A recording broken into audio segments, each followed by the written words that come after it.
ಬಲ್ಲವರು ಹೇಳಿದ್ದನ್ನು ಅನುಸರಿಸಿದರೆ ಅವಶ್ಯವಾಗಿಯೂ ಕಲ್ಯಾಣ ಪರಂಪರೆ ನಮ್ಮ ಜೀವನದಲ್ಲಿ ಆಗುತ್ತೆ ಬರುತ್ತೆ ಅನ್ನೋದಕ್ಕೆ ಯಾವುದೇ ಸಂದೇಹವಿಲ್ಲ. ಬೇಕಾದಷ್ಟು ನಿದರ್ಶನ ನಮ್ಮ ಕೂಡ ಮುಂದೆ ಇವೆ. ಹಾಗಾಗಿ ಭಗವತ್ಪಾದರು ಸೌಂದರ್ಯದಲ್ಲೂ ಕೂಡ ಎಲ್ಲೂ ಕೂಡ ಅದನ್ನು ಕೊಡು ಇದನ್ನು ಕೊಡು ಏನು ಕೇಳಿಲ್ಲ, ಬುದ್ಧಿಯನ್ನು ಕೊಡುವಂತಲೂ ಕೇಳಿಲ್ಲ. ನೀವು ಸೌಂದರ್ಯ ಅರ್ಥವನ್ನು ಮನಸ್ಸಿನಲ್ಲಿ ಗೊತ್ತಾಗುತ್ತೆ. ಆದರೆ ಒಂದು ಕೇಳಿದರೆ ಭಗವತ್ಪಾದರು ಪದೇ ಪದೇ ನನ್ನ ಕತ್ತಲೆಯನ್ನು ದೂರ ಮಾಡೋದು, ಅಜ್ಞಾನವನ್ನು ದೂರ ಮಾಡೋದು, ಇದನ್ನು ಪದೇ ಪದೇ ಕೇಳಿದ್ರು. ನನ್ನ ಅಂತ ಹೇಳಿಲ್ಲ, ನಮ್ಮ ಅಂತ ಹೇಳ್ತಾರೆ ಭಗವತ್ಪಾದರು. ಇಲ್ಲೂ ಕೂಡ ಭಗವತ್ಪಾದರು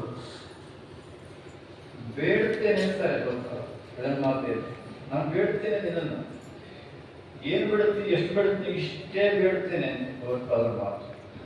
ಏತಾವದೇವ ಜನನಿ ಸ್ಪೃಹಣೀಯ ಮಾಸ್ತೆ, ಇಷ್ಟೇ ನಾನು ಕೇಳೋದು.